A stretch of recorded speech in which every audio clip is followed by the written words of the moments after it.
What is going on, everyone, and welcome back to another video. Today's video is going to be a quick recap of all the events that have happened over the weekend with the three semi-final CrossFit events. We've got the Asia Invitational, the Atlas Games and the West Coast Classic. Now, especially with the Atlas Games and the West Coast Classic, there were some big names in the draw, so it made for some awesome viewing, and I must admit the viewing on YouTube and everything was top notch again, especially from the West Coast Classic. So just before I delve into this video, if you are new to the channel and you've not seen any of my videos before, or you watch my videos and you're not subscribed to the channel, please do consider smashing that subscribe button, and please do give this video a thumbs up if you enjoy it. Now we're going to start off with the Asia Invitational. Now in this competition, I must admit there was a lot of names that I was not aware of. However, the one main name did stand out. Roman Krenikov. Now, he has been around for the last few years and he is an absolute machine. He obviously posted his ticket to the games a few years ago but couldn't go because of visa issues. So he is one hell of a talent. He's competed at Dubai alongside Matt Fraser and all the other top athletes. And I'll be brutally honest, he is the only name I'm familiar with in the Asia field. He actually finished third in the event and did qualify for the game, so he will be going to Madison this year. And just to run through the top 5 on the male side for the Asia Invitational. And you're going to have to excuse me, I'm going to have to read this off my iPad because, like I said, some of the names I'm not quite sure of. So first place with 544 points was Stas Solodov. Second, we've got Alexander Lin. Third, we have Roman Krenikov. Fourth, we've got Denis Samsonov. Fifth, Morteza Sejahot. Now, like I said, I'm unfamiliar with a lot of them names on the male side, and it's very similar viewing on the ladies side. I'm not even going to try and pronounce some of these names. I'm going to put the final scoreboard on the screen now, and then you can see for yourself. So that is a quick recap of the Asia Invitational. I know that was short and sweet, but like I said, I'm unfamiliar with a lot of the athletes on that board. So if you do want to find out a little bit more on that, then probably head over to Morning Chalk Up, and they've got a bit of a better breakdown on there.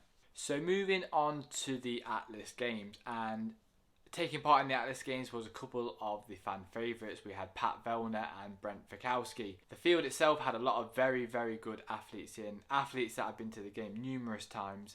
And to run through the top 5 of the Atlas Games, I wasn't that surprised on 3 of them. 2 of them were a bit of an unknown.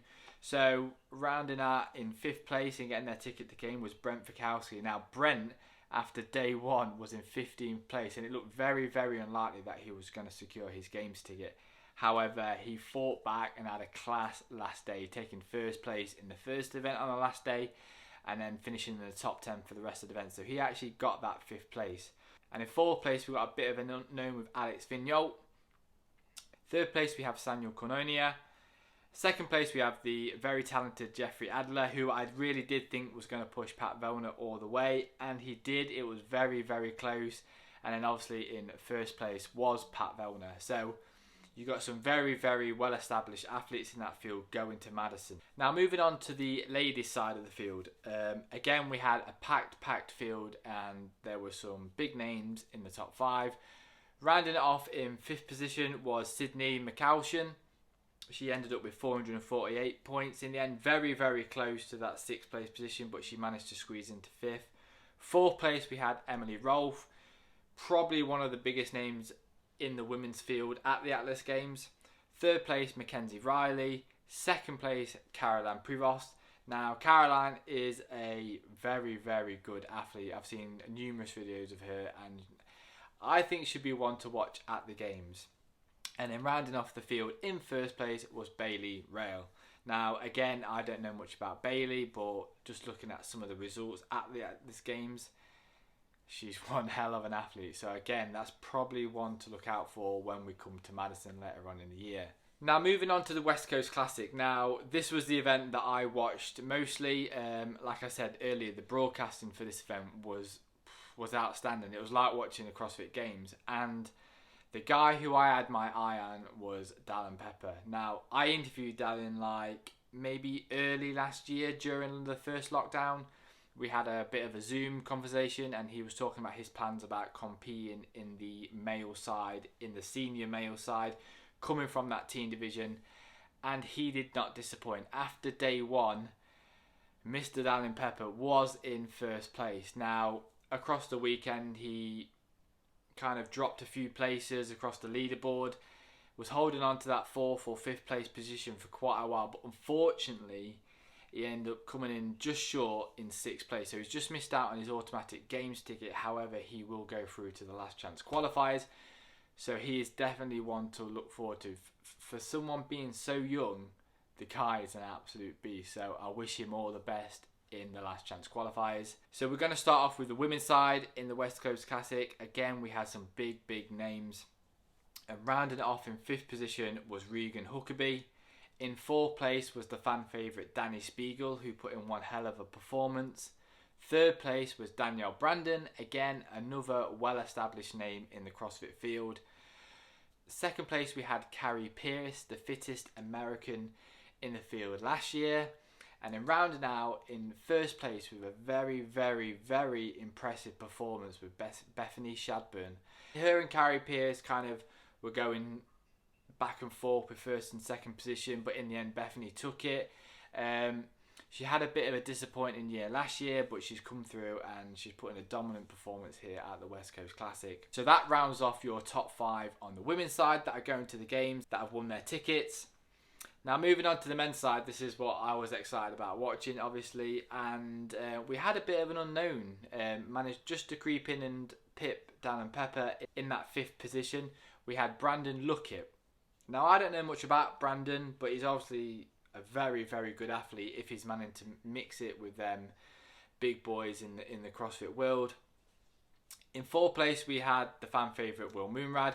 I really like Will. When he competed at the games a few years ago, when he injured his hamstring, I thought he was really good. 3rd place we had the cowboy Sean Sweeney, who again everyone loves him, so it's awesome to see him finally get his game ticket again this year. 2nd place we had Mr. Noah Olsen. Now there's a lot of expectation on Noah's shoulders this year with Matt Fraser retiring. People are presuming that Noah's going to run away with the field. He's going to run away with the competition at the games. I think it's going to be very tough for him, but he's always one to watch at the games.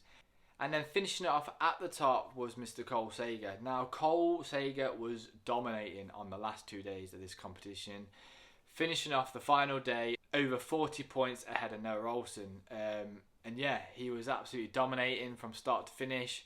I don't think he finished outside the top 12 in any event. So Cole Sager is looking very fit. Now, with all the semi-finals coming to an end, we've got some real good athletes going to Madison this year, and it's going to be exciting to see a live event at Madison.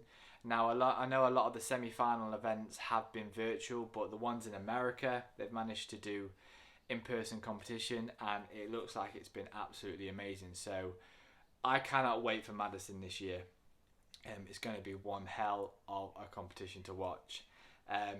So that's it. That's my recap of the latest 3 CrossFit semi-finals. I hope you enjoyed this video. If you did enjoy it, please do smash that like button, and please do consider smashing that subscribe button. It really does mean a lot. We are chasing 1,000 subscribers and we are so close. So thanks for watching, and we'll see you in the next one.